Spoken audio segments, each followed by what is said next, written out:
Gambia, Angola, China Holding, Gash, producers of the finest tomato paste in the Gambia. Jaja tomato paste, available in 5 kilos, 1 kilo and in sachets. For wholesale and retail, visit our factory at Banjulanding. We are also producers of Jaja mineral water, cool, clear and fresh. Gash, Gambia, Angola, China Holding, with headquarters at Fatu Golden Plaza, Mile 7, Bertel Harding Highway. Gash Group also provides the best security company, Gash Security, for your offices, warehouses, homes and personal property. Gash Group for all your construction projects, offering you quality water reticulation for your gardens, pump irrigation, tidal irrigation projects and all types of buildings. You can contact Gash on 396-7894, 700-8993, 373-0259. Visit us at Gash Global Group on Battle Harden Highway, Fatu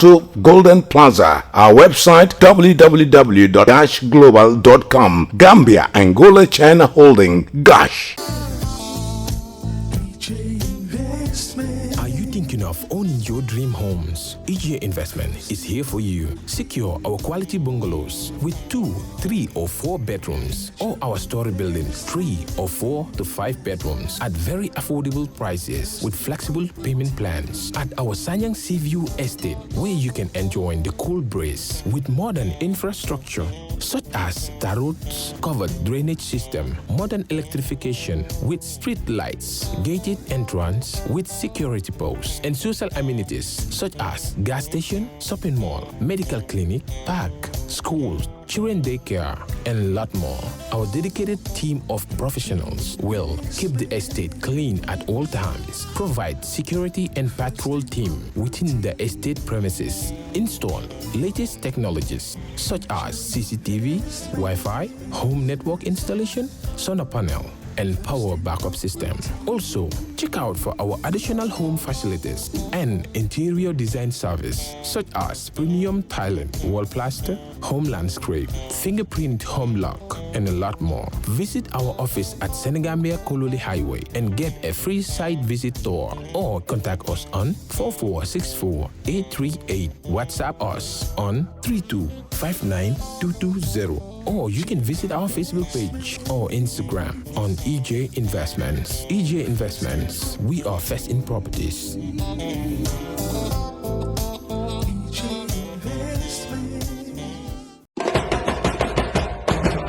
Sophie Milk ñu ngi fété juróom benn ati cafka bu dul dañ ñoo leen indil Jalika full cream milk powder neex saf sàpp te bari cafka pour di leen jërëjëfati si ni ngeen defee Sophie Milk seen favorite milk brand. Léegi mun ngeen a jëfandikoo empty Jalika milk sachets wala carton pour gagner ay xéewal yu riche. Pour gagner motorbike dajaleel fukk ak juróomi empty carton yi Jalika milk pour gagner yeneen xéewal yu mel ni PlayStation 4, TV, fridge freezer, gas cooker, bicycle wala mobile phone.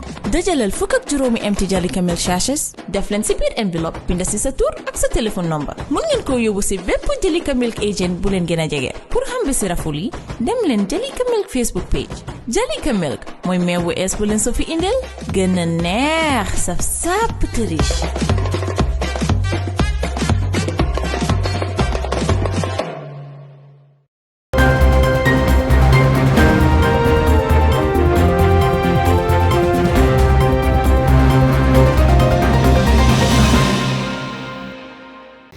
It's a warm reception to our studio here in Serekunda. This is Star TV News with me, Dado Cham. In the headlines tonight, President Barrow makes unannounced visits to various institutions. APP leader linked Gambia to Standard Truck. Women vendors at Serekunda market complain of police harassment. GPU launches code of conduct. In other news, people in North Ghana struggle to find water. Sudan-Ethiopia crisis, U.S. senators meet a refugee in Gadaref. More than 200 NGOs call on UN to impose Myanmar's arms embargo. Those were the headlines, and now the news in detail.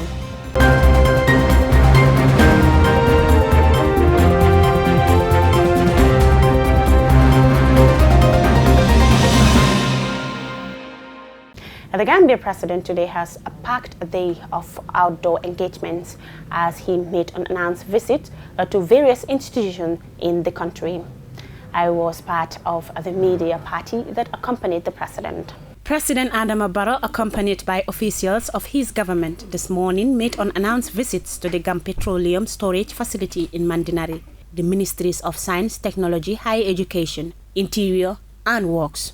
The first port of call was the Mandinari-based Gam Petroleum Storage Facility, where the president expressed his desire for the expansion of the facility, which was reported to have recorded a whopping $229 million profit in 2020. President Barrow was visibly impressed with the transformation that the Gam Petroleum has undergone since his assumption of power some 4 years ago. Before 2016, Gam Petroleum Storage Facility was run by foreigners, but President Barrow was outwardly excited that the facility is now being managed by Gambians, though there exist some gaps.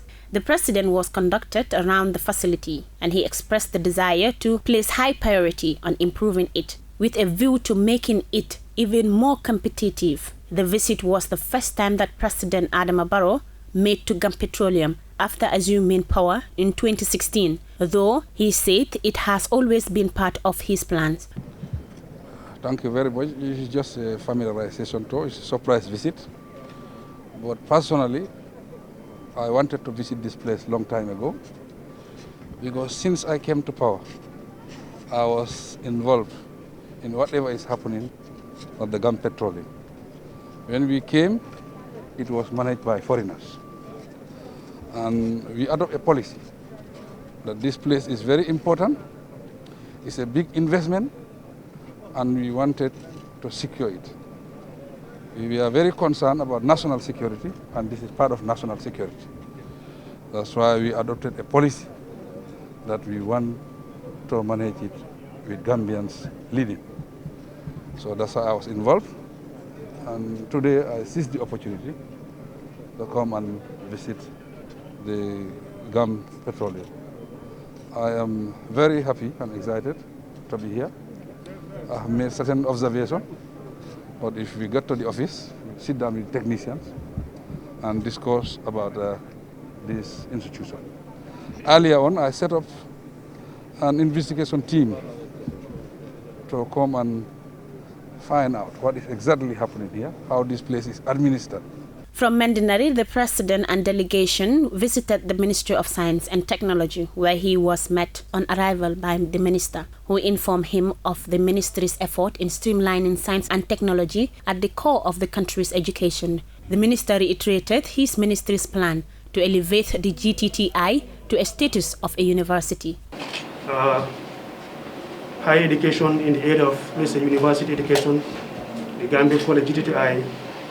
We are working on the transformation process of at least for GTTI transforming to the university into a technical science and engineering university.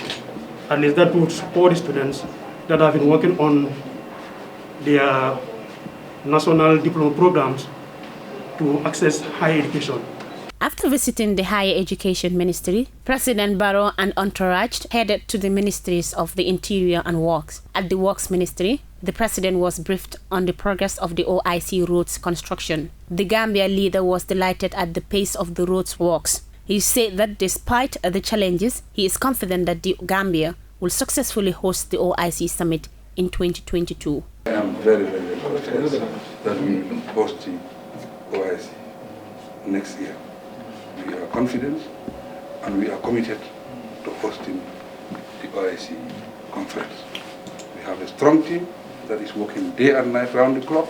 That's why we want the project also to be round the clock. But with your support also, the media and everybody, it is possible. There is no doubt about that. There is nothing that is impossible. The flag bearer of All People Party, Dr. Bai Abraham Jang, has linked the Gambia to a standard stroke with citizens reclining backwards. Dr. Jang was speaking to reporters at the Banjul International Airport shortly after his arrival from the UK.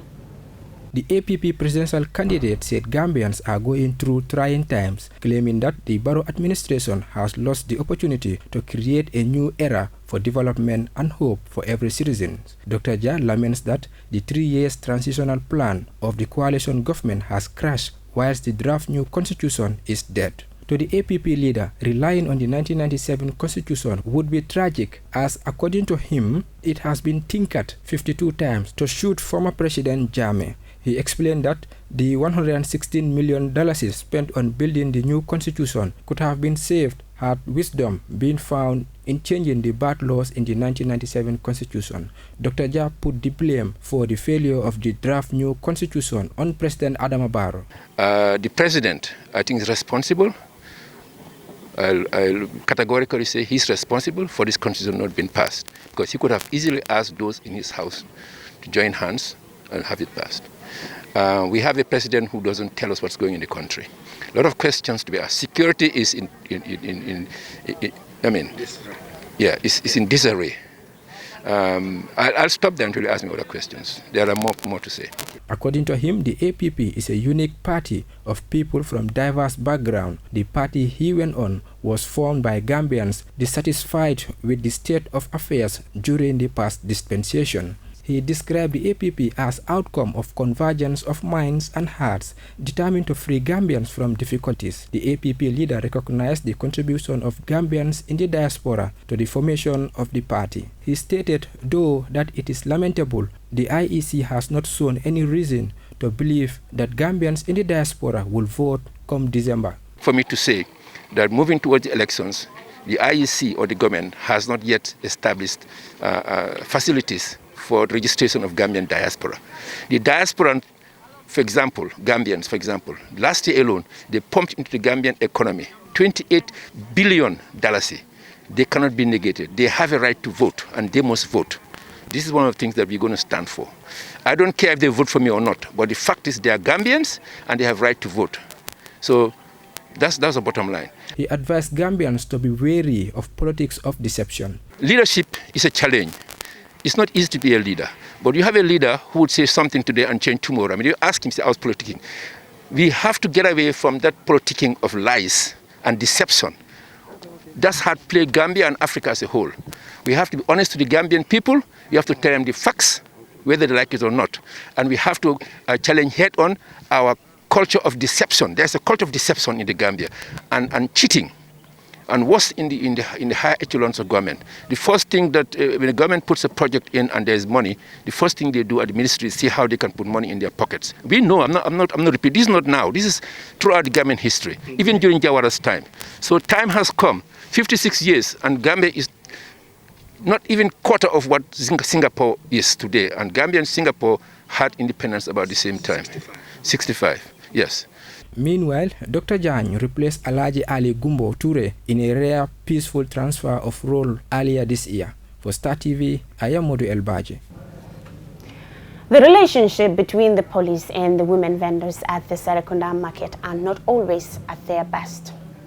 The perennial problem of women vendors clogging the tourist to the main market has long remained a continuous issue, but it gets even worse during the week and days of the festival season, such as Korite and Idul Adha. Mariam then visited the market, and she files in this report. The main roads to the market become traffic bottlenecks during these times as they are transformed into beehive of commercial activities. Vendors, especially women, complain of police harassment as they literally engage in cat and mouse chases.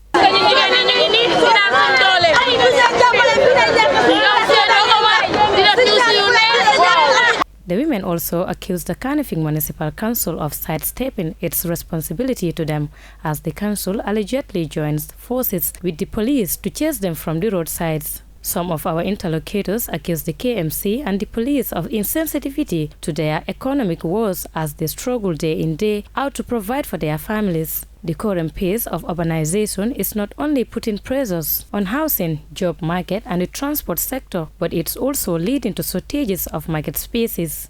Serekunda Market is one of the largest open-air markets in the Gambia. However, it is struggling to contain the hundreds, if not thousands, of vendors that hightail it there on daily basis to make ends meet. Running battles between the regular as well as the municipal police and roadside vendors are common sights. The problem is, however, compounded by feasts such as Korite and Tobaski sales locally known as Wanter. And echoes from the Serekunda market are suggestive of another tense atmosphere there as women complain of being restricted from carrying on with this year's Korite Wanter. Some of the women vendors accuse the municipal and regular police of banding together to harass them by preventing them from selling on the roadsides. The women have though expressed agreement with the police that the roadside business could endanger their personal safety, but they complain that roadsides are the only available areas. We know it's the duty of the police to protect and save lives and properties, but we also have the rights to sell our goods to make a living. We pay our duties every day to sell in the market, yet we are being deprived of our rights, a woman vendor said. The police stand accused of soliciting bribes from the vendors after confiscating their wares. Women vendors said they had to comply because of lack of options. The women are meantime calling on the authorities to intervene in enabling them conduct their Korite Wanter without let. Maria Madem, reporting for Star TV News. Since its birth few decades ago, the Gambia Press Union has crafted its own sets of rules and members. The chief justification of the rules could be seen in the desire to regulate the media in the country.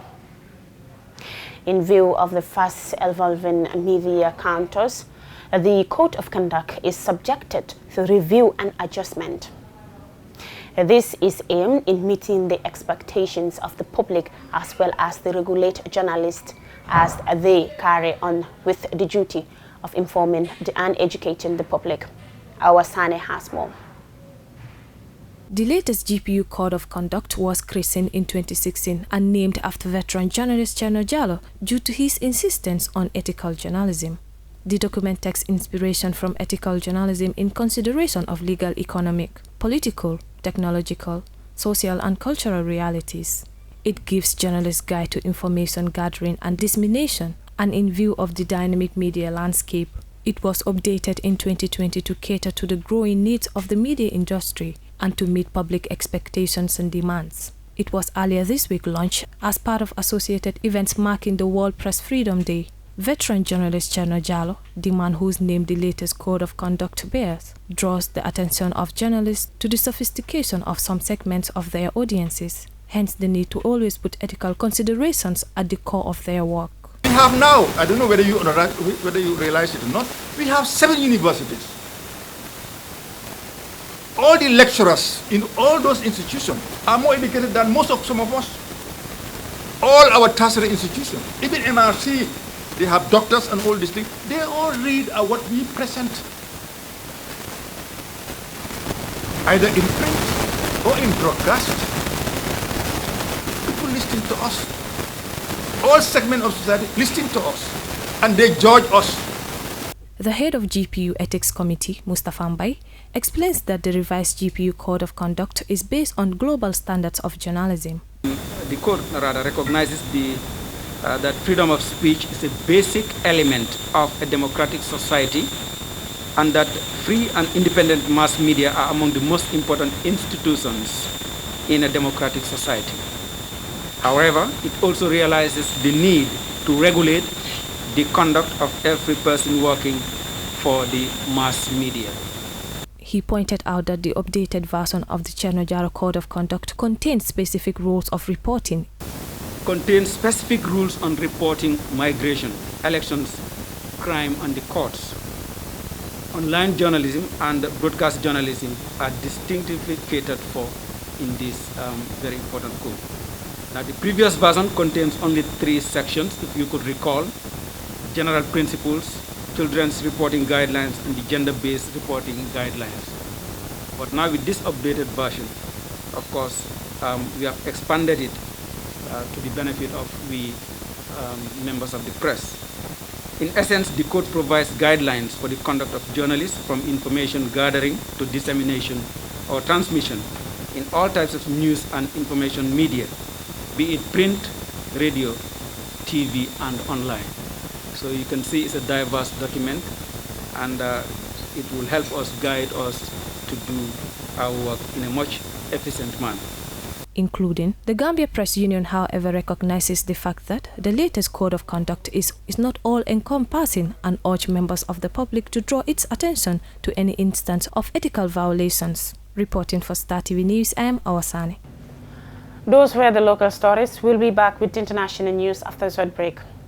Gambia, Angola, China Holding, Gosh, producers of the finest tomato paste in the Gambia. Jaja tomato paste, available in 5 kilos, 1 kilo and in sachets. For wholesale and retail, visit our factory at Banjulaning. We are also producers of Jaja mineral water, cool, clear and fresh. Gosh, Gambia, Angola, China Holding, with headquarters at Fatu Golden Plaza, Mile 7, Bertel Harding Highway. Gosh Group also provides the best security company, Gash Security, for your offices, warehouses, homes and personal property. Gash Group for all your construction projects, offering you quality water reticulation for your gardens, pump irrigation, tidal irrigation projects and all types of buildings. You can contact Gash on 396-7894, 700-8993, 373-0259. Visit us at Gash Global Group on Battle Harden Highway, Fatu Golden Plaza. Our website www.gashglobal.com. Gambia, Angola, China Holding, Gash.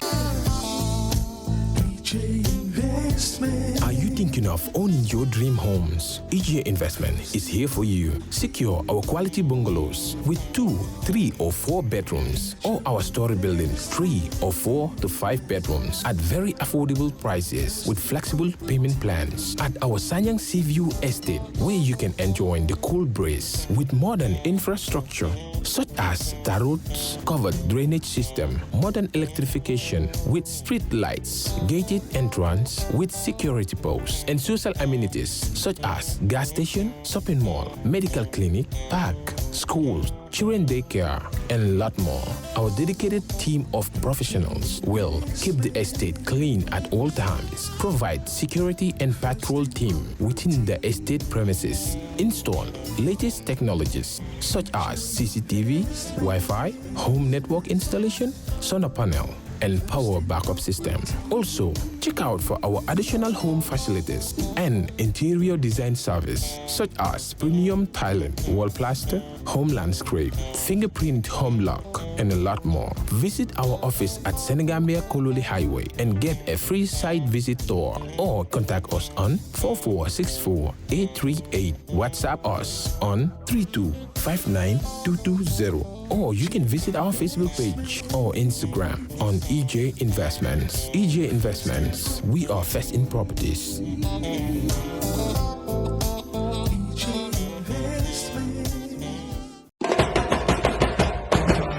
Sophie Milk ñu ngi fété juróom benn ati cafka bu dut dañ ñoo leen indil Jalika full cream milk powder neex saf sàpp te bari cafka pour di leen jërëjëfati si ni ngeen defee Sophie Milk seen favorite milk brand. Léegi mun ngeen a jëfandikoo empty Jalika milk sachets wala carton pour gagner ay xéewal yu riche.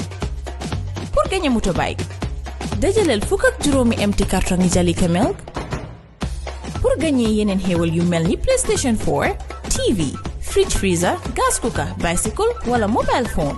dajaleel fukk ak juróomi empty Jalika milk sachets def leen si biir enveloppe binda si sa tur ak sa téléphone number. Mun ngeen ko yóbbu si bépp Jalika milk agent bu leen gën a jege. Pour xam bi si raful yi dem leen Jalika milk Facebook page. Jalika milk mooy meew bu ees bu leen so fi indil gën a neex saf sàpp te riche.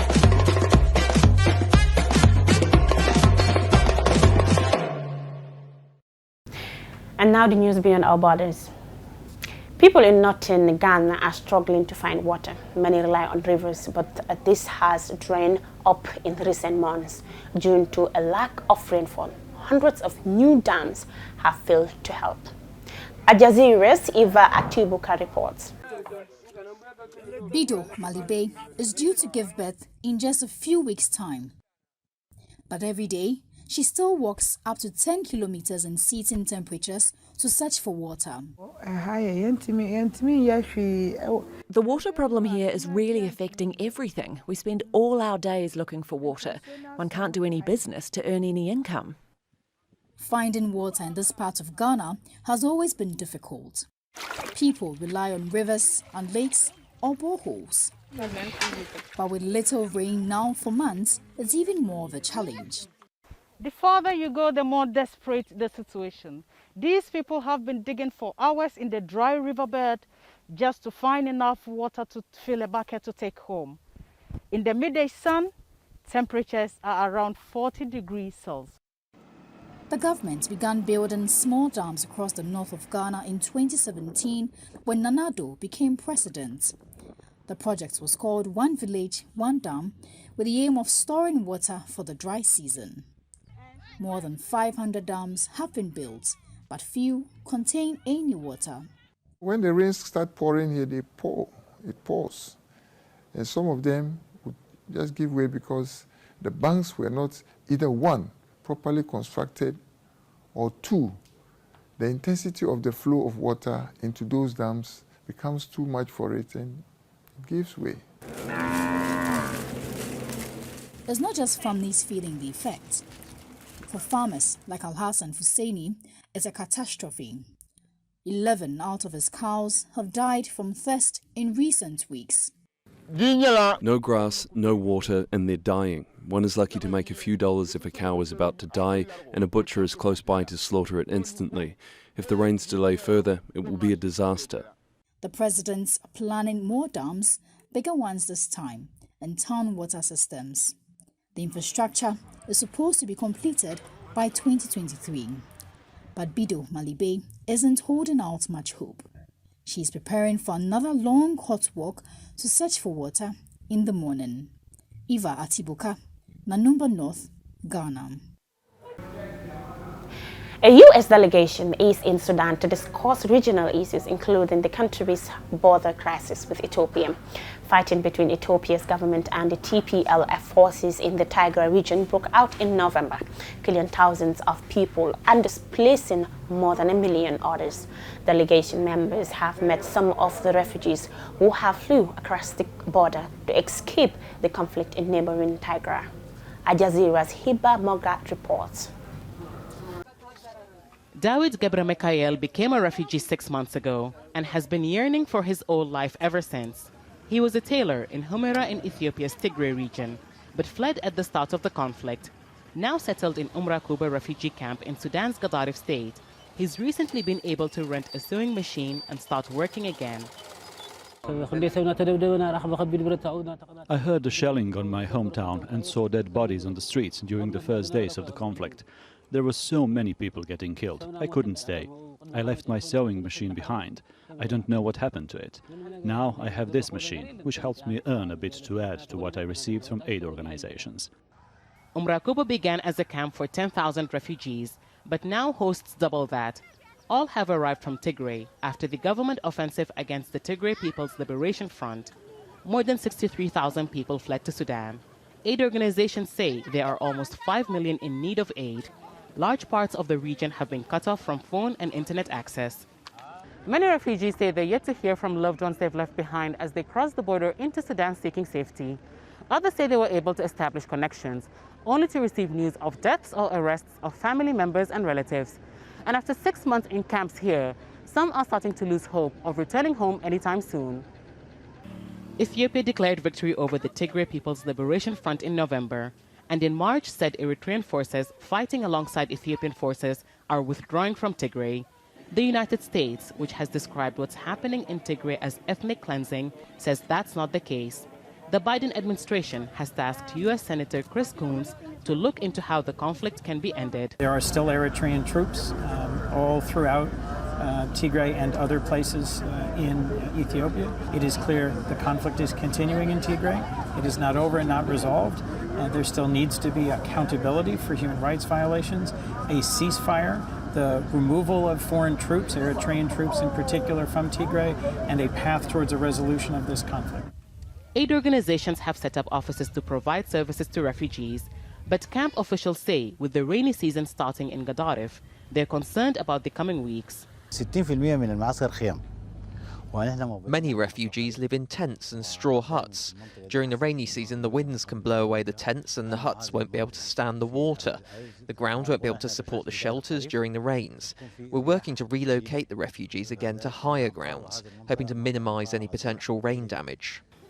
Dawit remains hopeful. He doesn't mind moving his shelter, but doesn't want to lose his new workplace. After all he's lost at home, this little space provides him with something to look forward to each morning. Hiba Morgan, Al Jazeera, Kuba Camp, Gadaref State.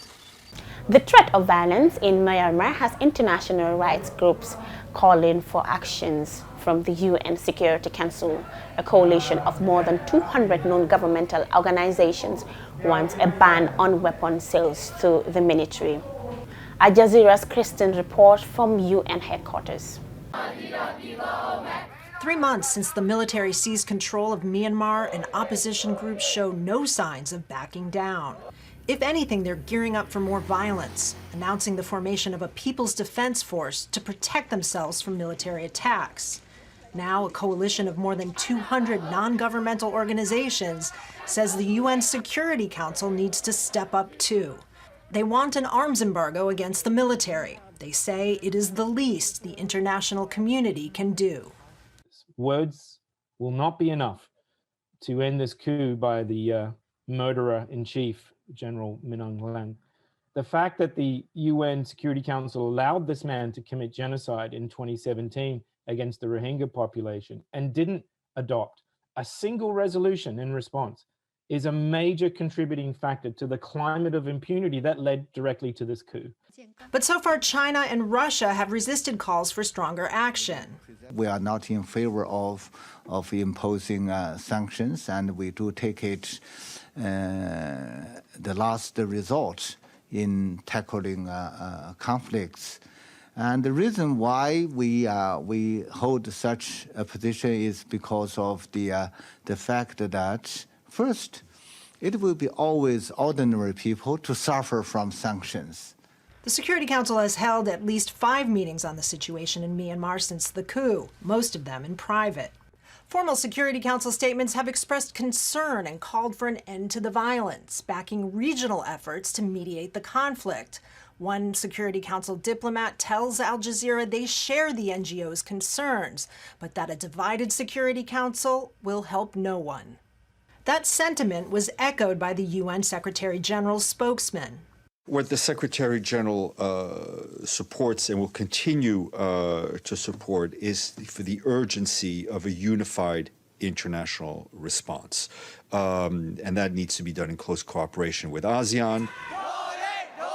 With nearly 800 dead and 40,000 people displaced, NGOs say that isn't enough. Kristen Salumi, Al Jazeera, the United Nations. And before we end the news, a recap of our main headlines. President Barrow makes unannounced visits to various institutions. APP leader linked Gambia to stand-up truck. Women vendors at Serekunda market complain of police harassment. GPU launches code of conduct. In other news, people in North Ghana struggle to find water. Sudan-Ethiopia crisis, US senators meet a refugee in Gadaref. More than 200 NGOs call on UN to impose Myanmar's arms embargo. That's all for this edition of the news. Thank you for watching and join us for tomorrow's news. Keep watching.